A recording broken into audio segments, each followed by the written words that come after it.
listening to This Won't Fix You. I'm your host, Nadine Pittam, and this show is a curation of interesting models, metaphors and images discovered or manifested through my work as an accredited psychotherapist. You can expect to hear nifty ideas, clever language and thought-provoking ways of looking at life. Each episode, you'll get one of two alternating perspectives.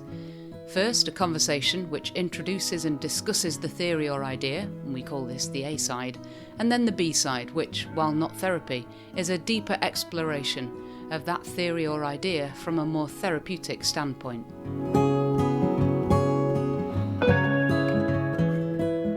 I hope you enjoyed listening to Anoushka and I talk about the film Frozen. I loved hearing her perspectives and I learned a lot. I really enjoyed hearing the different things that she focused on.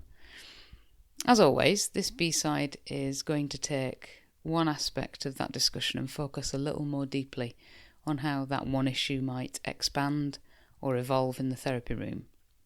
And there's so much to choose from. One thing stands out more than the rest for me because it's something that I've not yet talked much about on a B-side so far, and it's something that I alluded to in the opening of the A-side, and that's narratives. Elsa, in Frozen, was told that she was too powerful or that her power was dangerous and that she had to conceal it, hide it away, be perfect. And that was her narrative. So I suppose if I explain a little bit more generically what I mean by narratives. As we grow up, some of us are given labels, or a label, and we're told that we are a blank kind of person. Maybe we've been told we're a bad sleeper, or we were a crying baby, or a stubborn toddler, or an anxious teenager. Maybe we've been told that we're clever or good at art, or blimey, the list goes on, and I'll come up with a few more examples as I talk through the rest of this B-side. Maybe you're a parent, and you have these labels for your own kids. And what happens to those narratives as they embed in us is that they mature and settle into our psyche as fact, instead of as what they are, which is a flippant comment based on very few strung-together instances of similar behaviour, which is a long way from being a personality type. It's more likely to be a reaction to the way that someone else, who knows, even an adult in the home maybe, was behaving anyway. So maybe it'd be worth me giving you a chance to think about what narratives have been spun about you, or about a relative, or about... So I'd like to give you a chance to think about what narratives have been spun about you or about someone that you love. Or maybe you want to think about a narrative that you have spun about somebody else. Maybe something that you spin about your kids or your partner, your parents. And maybe you can hold that narrative in your mind as we go through the rest of this B-side. Because while I'll give a few examples, it'd be worthwhile for you perhaps to think about the narratives that are relevant to you and your life. So if you want to press pause, take some time to think about what narratives are relevant for you. Go ahead. The example I'm going to take is about anger. So let's say that you lived in an environment where anger was not really validated. Anger is frightening for all sorts of reasons. Lots of adults don't like to witness it. Maybe your folks grew up in an angry household and vowed to make sure that their kids never had to be surrounded by anger. Or maybe your folks feel that you expressing your anger is a sign that they've done something wrong as parents.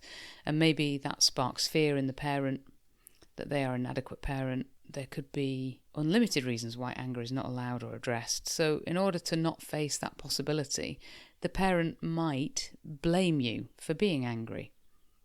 And they do that rather than sit with the unpredictability of your anger, because anger can be unpredictable and that can be frightening for somebody else. And so what we like to do is to then blame the other person, to throw that back at the other person. And maybe that happens in parent-child relationships. It might also happen in schools. Maybe you were sat next to a kid who was quite cruel to you and you expressed some anger during the lesson or during the class, and then your teacher kind of very nonchalantly labelled you as angry. And so it may be something even that's said in jest. And I once even heard about a parent filming their child's tantrum because they thought it was funny. And of course, for that child, it's not. So at any point where your anger has been drawn attention to, whether it's been shut down or emphasised or labelled as hilarious and then filmed and sent around the whole family WhatsApp group, whatever happens is you get a message that anger is either not allowed or that you are somehow inextricably linked to it. And all that does is invalidate your experience of your own anger, of the thing that actually was riling you in the first place. And it doesn't take long for that to become a narrative about you. So let's take it even further. So then as you grow up, because of this narrative which says, oh, you can be really angry, or you're an angry person, then what you might do, or what you're quite likely to do, is work really, really hard to not be angry. And if this is the case, then of course you don't express your dissatisfaction when things don't go your way, or when somebody walks all over you or abuses you in some way. Maybe you don't then express your anger. You begin to suppress it, and so you don't really allow it. And you know, anger itself isn't dangerous. Sometimes aggression and violence can be, but they're not actually the same as anger. They're expressions of anger, but they're not anger. So anger itself is not a dangerous emotion. How we deal with it, how we express it, could potentially be dangerous, but anger itself is not. It's just data about the situation that we're in and how we feel about it. So let's take it a step further still. So then you become a little volcano of unerupted anger because you've been suppressing it and not listening to yourself and not allowing it out in these small little scenarios. So what happens then when something happens that tips you over the edge is that you might then burst out with a display of disproportionate anger. Of course, that would be too big for the situation that you've exploded all your anger all over, and that only then confirms the narrative that you've been told all your life that you're an angry person. And not surprisingly, that leaves you absolutely trapped. And I'm using anger here as an example, but I could be using any label really, like being too sensitive. Exactly the same thing applies, being too sensitive, or being chaotic or boring or bad with money, that what we do is we spend so long trying not to be that narrative that is spun about us that essentially we curate ourselves and we curate our behaviour, which then becomes restricted, and we become a little volcano of that unerupted anger or sensitivity or chaos, whatever it might be. And let's not think that these labels are always, in inverted commas, negative. They can be positive, in inverted commas, too. So let's say that you've been told that you're very sensible, or you're calm or laid back, or maybe you're really good at sorting out the rest of us and maybe de-escalating family rows. Or, of course, all of this begs the question then, well, what happens if you're not good? What happens if you're having a bad day, or maybe you needed on one occasion, you were the one that needed somebody to turn to? And if the message was always, I'm a good kid, I don't cause my parents or my carers any trouble, then what happens when we fail, as we all do, and take a wrong turn or get into a little trouble? We feel then that we can't break that narrative of how good we are, of whatever this good thing about us is. And so we become only able to see ourselves as that rock, or that sensitive person, or that person who's good at de-escalating rows.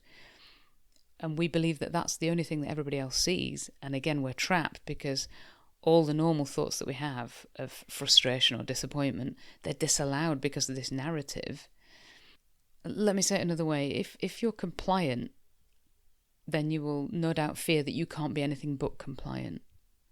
So you bury any feelings which don't fit that narrative, and you become terrified deep down that you're a bad person, because while everyone else says I'm good, everybody else says that I'm this kind of person, this brilliant person, brilliant at this, whatever this thing is. I'm very good, or I'm very calm, or I'm very laid back. But what happens if then sometimes I feel angry, or sometimes I want to, and I use this word advisedly, like be selfish? Maybe we think, why do I have these secret fantasies of whatever, hitting my sibling, or running away from home, or of telling everyone to just fuck off, or of wrecking the house? I can't allow myself to be bad. I mustn't let anybody see the real me. I'm abhorrent because everybody else thinks that I'm this brilliant, safe, calm, whatever person. So any feelings that we have then that contradict that then become this kind of shameful part of ourselves. And we think then that that's something that we have to hide from everybody else. Otherwise, if they see it, then they won't really love us, because they only love us because we are all those good things that they've said we are all those years. And like I say, I could go on and on and on with examples of narratives that people could come to therapy carrying. And these are things that people have come to me saying, I'm too short, so I'll never find acceptance. I'm too selfish to find a lover. I'm too butch. I'm too chaotic. I'm too hairy. I'm too crazy. And from a more theoretical point of view, like I was just kind of trying to say a moment ago, these parts of ourselves that don't fit the narrative that's been ascribed to us, or that we've learned to spot everywhere, these parts of us that we are disallowing because it disconfirms the narrative, they become what internal family systems calls exiles.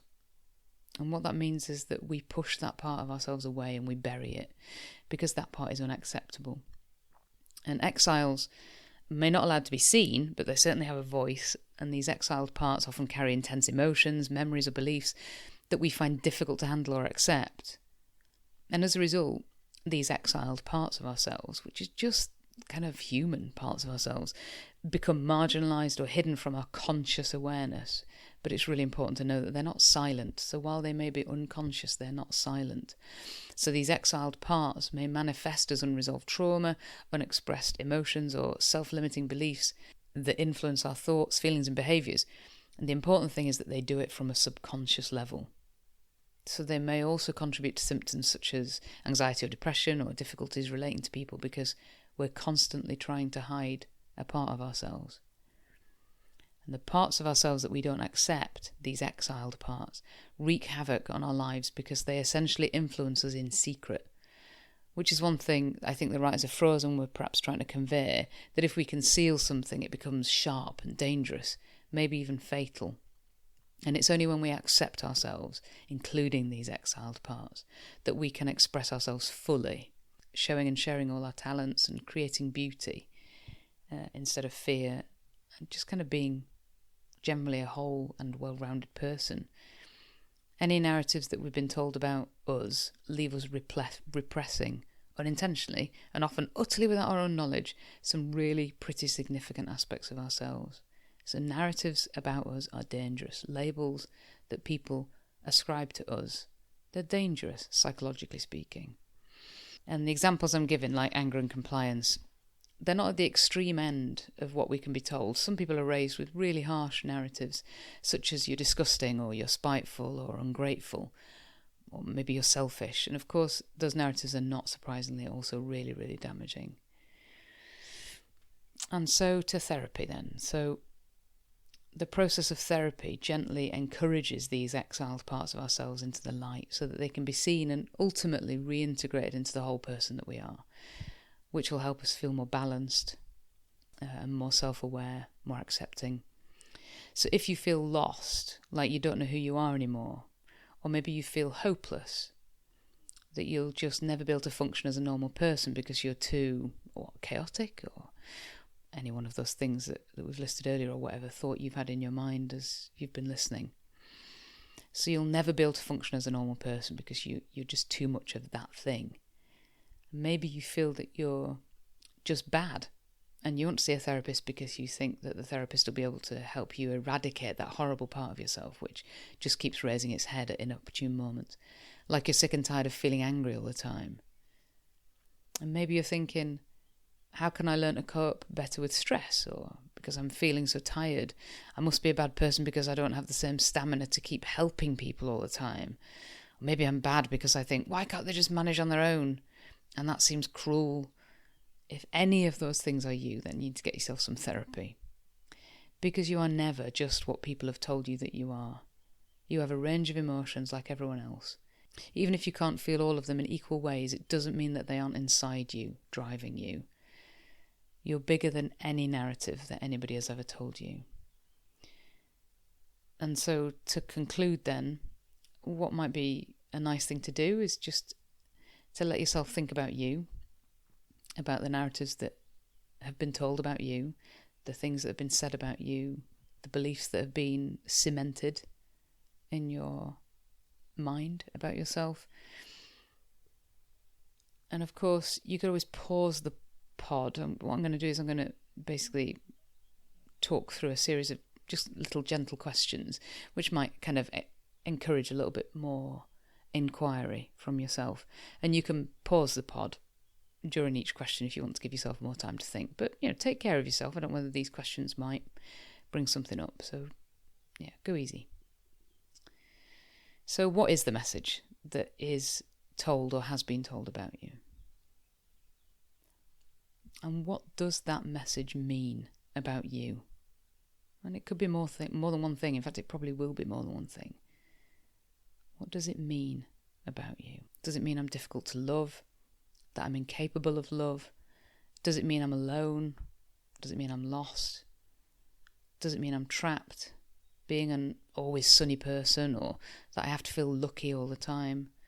And perhaps it means I'm broken, or I'm too much. So what does it mean?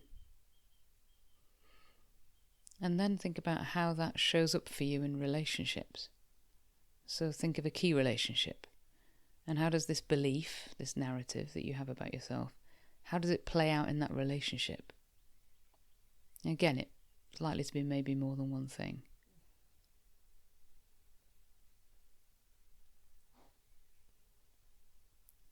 And then think about what other voices are in there. Voices that aren't this narrative.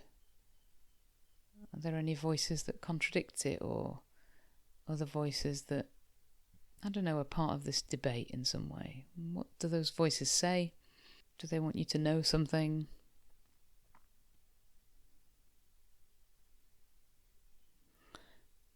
And then have a think about if it's possible to imagine who you would be if you didn't have that belief about yourself. How could you relate to yourself then if you didn't have that belief about yourself?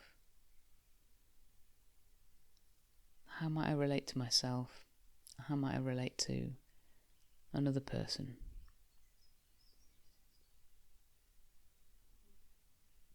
And at this point, we're kind of coming to the end now.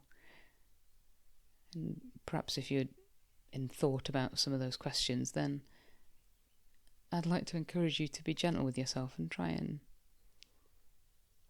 just sit gently and hear all those parts. Try not to shut them all down. Just try and listen to them. Try and accept them. Try and channel the love of somebody who's always cared for you.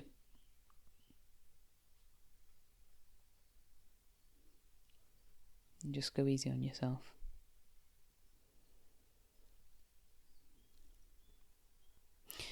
Okay, and that brings us to the end of this B-side.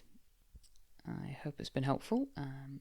Take good care. I'll see you all soon.